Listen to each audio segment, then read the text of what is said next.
You're listening to Building Bold Connections, a podcast where we explore the creative ways business leaders have solved professional challenges to gain success and build net worth from their network.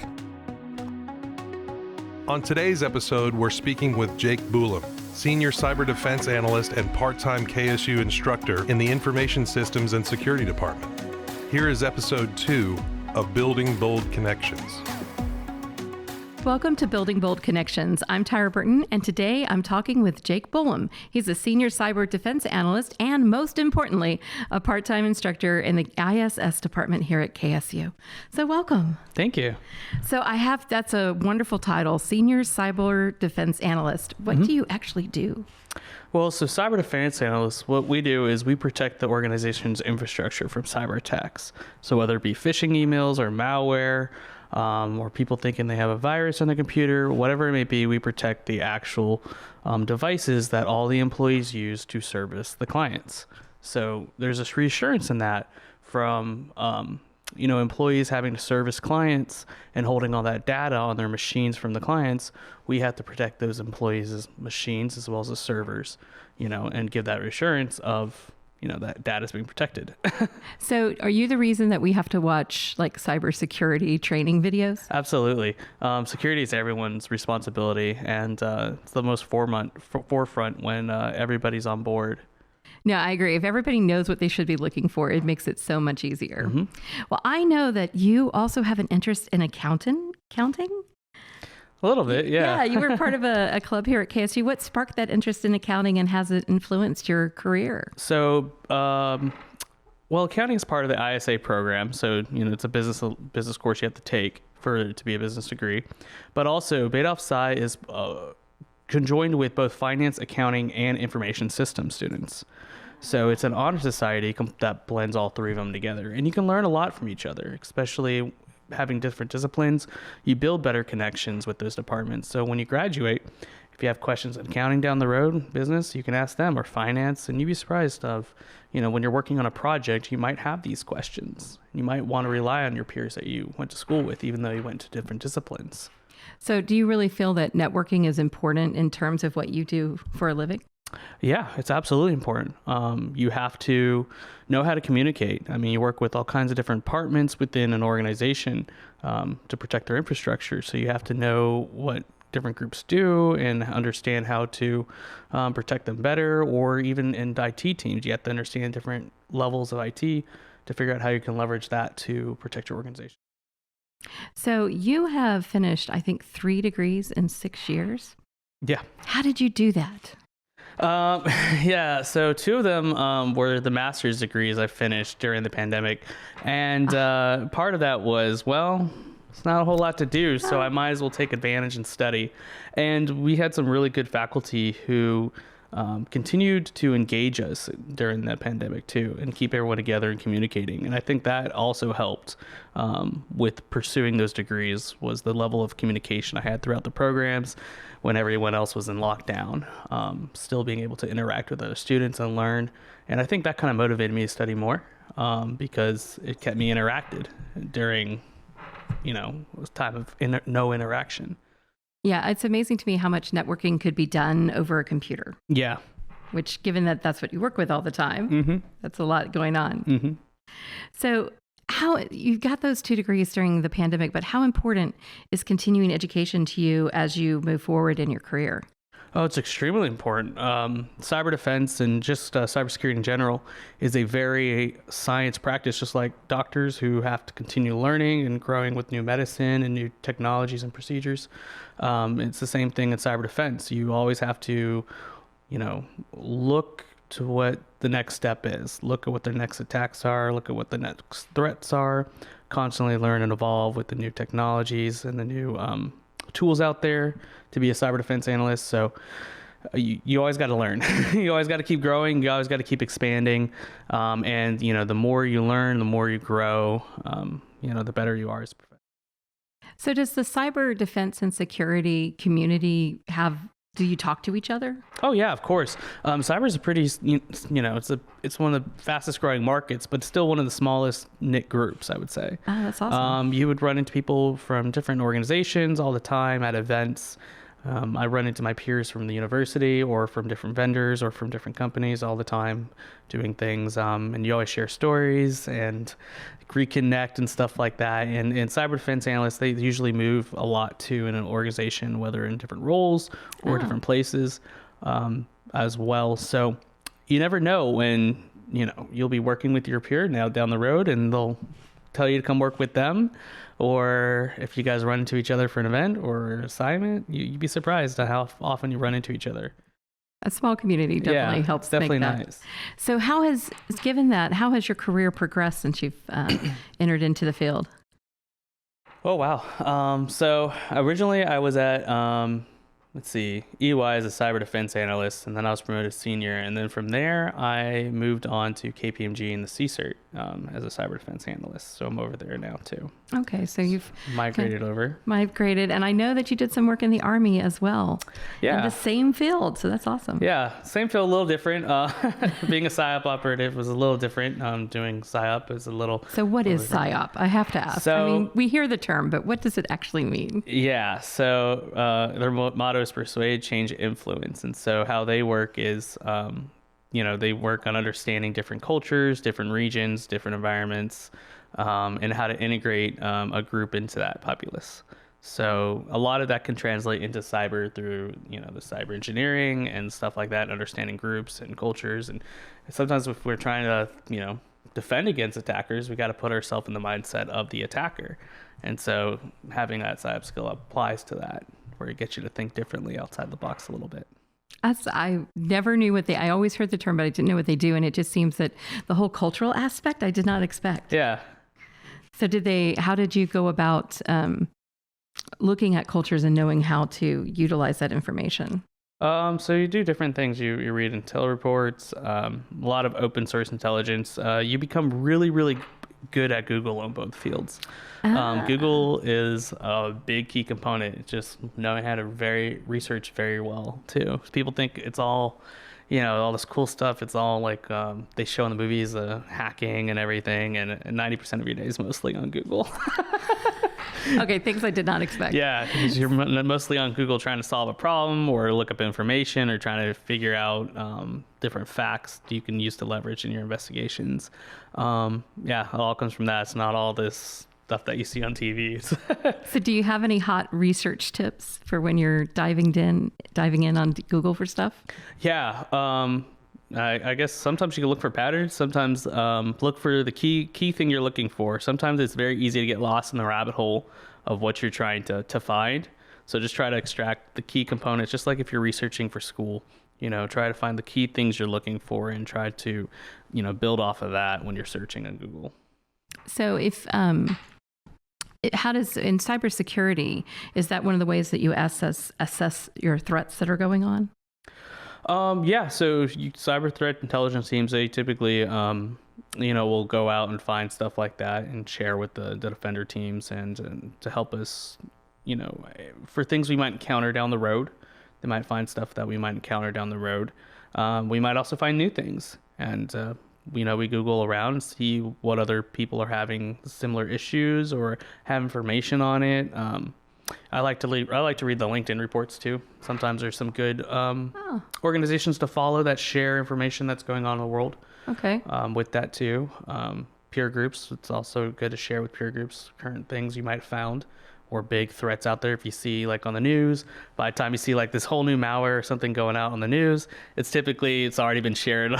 So most cyber teams already know about it already because it's been shared all over to be aware of something like the Log4j incident that was going around about a year ago.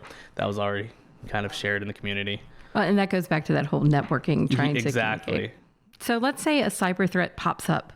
What do you do? What would be like your typical, how do I handle this?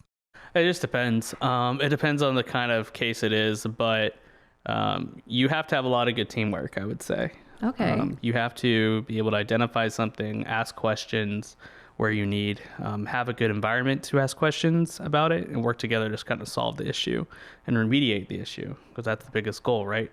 When you're trying to do an incident response is remediate the issue, contain it, and figure out what we learned from it too, so we can prevent it from next time or from happening again. So in your career, and is there anyone you can talk about, like this big, bold thing that happened or idea that you had that worked out well? Is there anything you can share with us? This is what happens when you work with cybersecurity. Yeah. Think before you share. Yeah. I've had any good examples, but I mean, there's been times where there's been a case where I've had, and it was pretty difficult outside my knowledge, and I definitely had to work with the team, and we all had to combine our strengths and weaknesses together to see where we can solve that issue. And I think that was I kind of a big learning experience for all of us, because we all kind of learned what we were better at than other skills we had. Yeah. And we learned how to work together as a team to combine them to basically effectively get the job done and the case resolved. Well, and teamwork is so important. Do you have any tips for working with other people? Yeah, absolutely. And this is one I always lead people. Even if you're in the same role or the same, in the same role capacity, no two people would be alike. Everyone's got their own strength and weakness. And so I say, find what your teammates' strengths are and identify them, and then get them in points where they can shine and use it effectively for the team. And their weak points, don't exploit the weak points. Instead, pair them with someone else who might have that strength, and so they can build off each other. And then once they, recover from that weak point, find another one and keep recycling that process. And that's how you build yourself as a better practitioner. And that's how you build yourself as a better teammate, right? Because it's all of us against the attacks that we're facing and the defense that we're facing. So, work together as a team, use each other's strengths, and leverage each other's weaknesses to grow, and create a good environment where they can do that. And that's how you have a very successful team, and that's how you continue to grow as a professional. Yeah, I think the whole concept of helping people see what they do best. Because sometimes you don't know. Sometimes you don't know, and sometimes you don't know, and sometimes it takes an eye to be able to really understand, because sometimes they might not realize their own strengths. And so if you're trying to lead a team or you're trying to mentor, help them find that skill and put them in a spot where they can get that confidence to do well.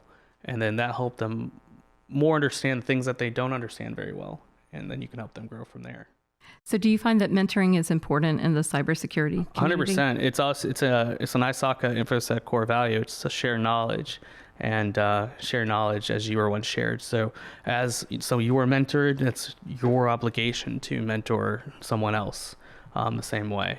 And so by continually doing that in the community, that's how you grow the community. That's how you make more knowledgeable professionals. And that's how you grow the knowledge in the community too. That's why when I talk about all these intel reports being shared, that's part of it. Sharing knowledge is a big factor, whether you're doing white papers, conferences, one-on-one mentoring, anything to do. Sharing knowledge is important. So are there some organizations that you would suggest that people that are interested in cybersecurity look into? Yeah, so SANS has a security summit. It's online. It's usually a free virtual webinar. Oh, we love those. They have those. The university here has it as well. We have the Cyber Speaker Series from the Cyber Institute, where we have different professionals in the industry doing different roles. They come and speak on different topics or share a little bit of what they do. And so that's a good way for students and individuals to be more familiar about the different aspects and the areas in cyber and the different jobs associated with and how they all come together, right? So we have that.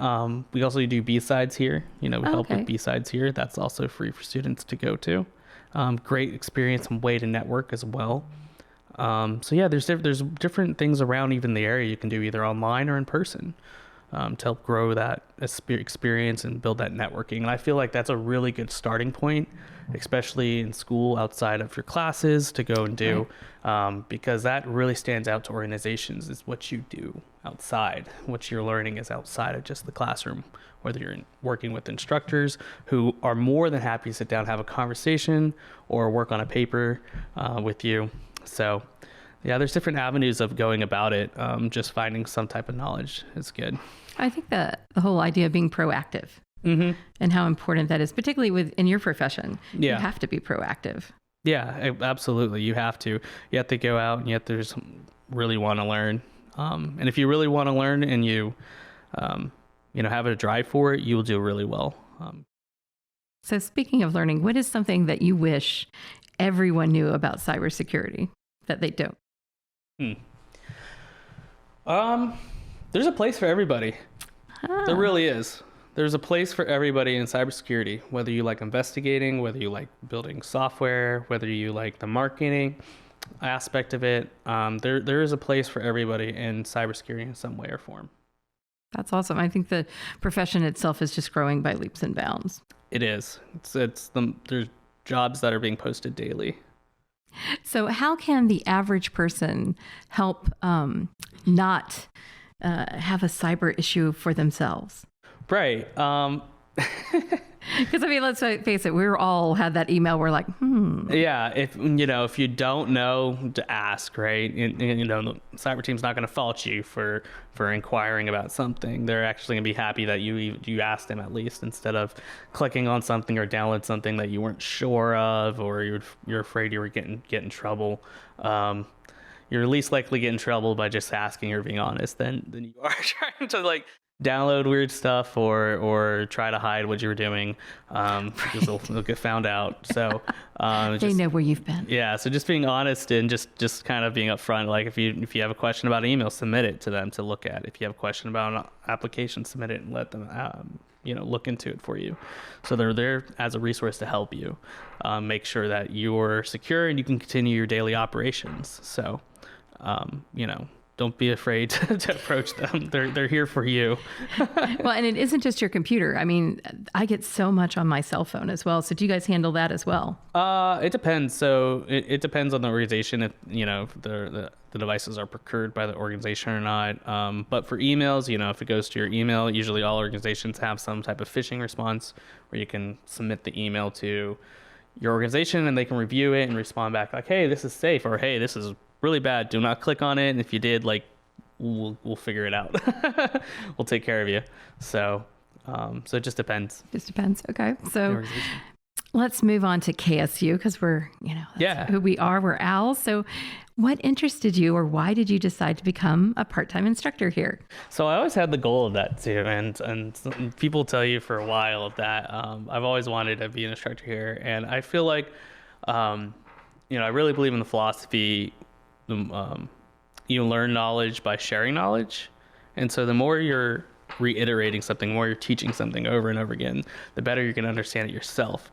So if I'm teaching my practice to somebody, and that's just more knowledge of me having to constantly refresh the basic principles of that practice to build myself better by reiteration. So sharing knowledge helps me learn again. So that's why I like it. That's why I enjoy doing it. Not only do I get satisfaction of getting people excited and interested about the field and being able to take what's happening in industry and, teach them what's going on in the world right now, but at the same time, I'm also being able to get their understanding, their viewpoints, their feedback, and take that industry. And I'm able to get the level of knowledge I'm sharing with them, that constant refresher for me to take back to industry too, to be on my, top game. So it's a win-win on both sides. It's good for the instructor and it's good for the student. So are you teaching in person or online? I teach online. You do? Mm-hmm. So what are the challenges with that? You just got to be very adaptable, right? You got to be very good with time management and be adaptable for the students, very flexible, looking at like when things are going to be due, how much time you want to allot for that.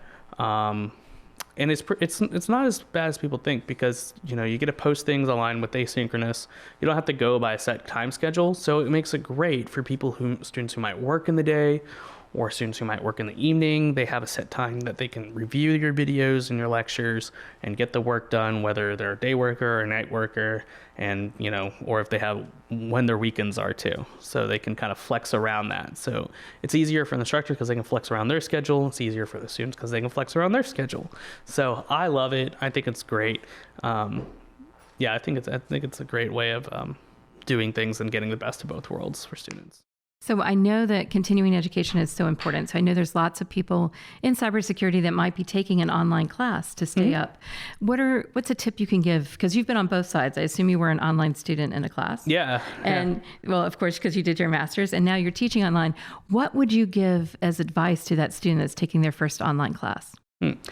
Just be patient with yourself. It will take some time to get used to. I struggled at the beginning too. It's okay. It just takes some time. And then after a while, you'll just kind of start developing a rhythm and a pattern. And once you kind of get the momentum going, just keep up with it. Just stay consistent. Once you kind of get into the flow of things, just be consistent on how much you're taking your classes, how often, your times, and, how it's working with your work schedule. And before you know it, you'll be done. It really is easy. It's crazy fast to say that, but, that's one of the things my boss told me when I started my first master's. He's like, just keep up with the routine, and you're going to blink and it's going to be done. And it happens. So just keep up with it. Just keep, it's going to be hard, but there is an end in sight. Just keep moving. Yeah, I think routine and time management are so important. Yeah, absolutely. Because they can get a little rigorous with the courses, and the workload can be a little demanding, but it's worth it in the end, because you're getting a quality degree in a job market that's very robust. It pays off just to really stick to it. So I have a question. I've heard a lot about blockchain. Does it go into cybersecurity at all? Yeah. So blockchain technology does go into cybersecurity, especially as we start moving into smart ledger contracts. Okay. Which is a whole. What is that? Yeah, that's a whole. I was not part of an accounting group. So. Yeah, that's a whole tangent for another time. But basically, it does help make the process more secure, Okay. right? Because it's irrefutable evidence that shows who edited a contract, who changed it, and it's locked there inside the blockchain. So you can defend the authenticity of a document. You can defend the authenticity of an agreement. So by using smart contracts and blockchain, it does make things a lot more secure. It leaves it less to a hearsay or he said, she said, and when it comes to the court, because it's basically a solid.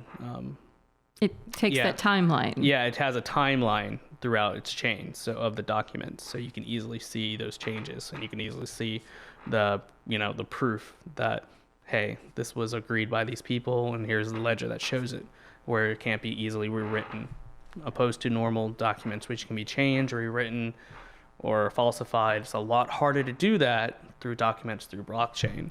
So that's why it makes it a lot better as we start moving into the finance sector of incorporating blockchain technology inside. So what's next for Jake? Oh, I don't know. I guess I'm working on a few certifications right now. Continuing education. Yeah, continuing education. I've got to work on some certs. But yeah, I don't know. We'll see. We'll see what the ventures uphold. The process unfolds. So what is your just happiest place about cybersecurity and why you love it so much? Because obviously you're very passionate about it. It's interesting. No 2 days are the same. I will say that. I like that. Yeah, it's interesting. You're always having to learn something new. The sky's the limit, right? It's not like you can easily be capped out at a certain salary or a certain position. The more you learn, the more you grow. You can be anything. You can really advance yourself as much as you push yourself to. So I kind of like that. Ceiling's the limit. The fact that everything's always different, always changing. You get to constantly be a part of that new evolution of technology. And you get to protect people. You got to help people. You got to feel like your work has purpose. You're defending an organization. You're defending hospitals. You're defending whatever. You feel like you have a purpose by protecting that information, and that you have a sense of responsibility behind it. So that's always a good feeling too. And a sense of mystery, because like I said, when things aren't the same and you're investigating different things or responding to different things, it's cool, because as things come out new in the world, you're constantly having to learn about it and figure out how to protect it. So it does give us level of kind of enjoyment behind it, and seeing how far also you go from 3 years ago to now, like how you've grown in your profession and how you've grown in your skill set. And so every year you can look back and see how far you've come from the year before, and so that gives you a sense of like pride in that too. And I think you could definitely see your wins. You can definitely see them, and you do get a lot of lessons learned too, and you really learn how to build effective teams and work with people, and rely on people to solve a common problem to a common goal. So there's some benefits to that. There's some really good benefits to that too. So that's kind of like why I enjoy it, and also I get the enjoyment for sharing that knowledge, teaching students. I love teaching part-time. I love being able to share that knowledge with students and kind of see their sights on how they see cyber in the world today and share that too, and see their viewpoints. And it's great. I love creating that dialogue in the classroom where everyone gets to communicate and learn and also grow their skills as better communicators too. Well, and I would think it would help you be able to communicate to people in an organization what they need to be aware of. So absolutely. It's a nice circular going on there. It's a nice circular. It's a win-win for everybody. Well, I can't wait to see where you go next. Awesome. Thanks for joining us today. Thank you so much. It's great being here and great having a conversation with you. Thank you for listening to Building Bold Connections. This has been a Coles College and Joel A. Katz Music and Entertainment Business Program production.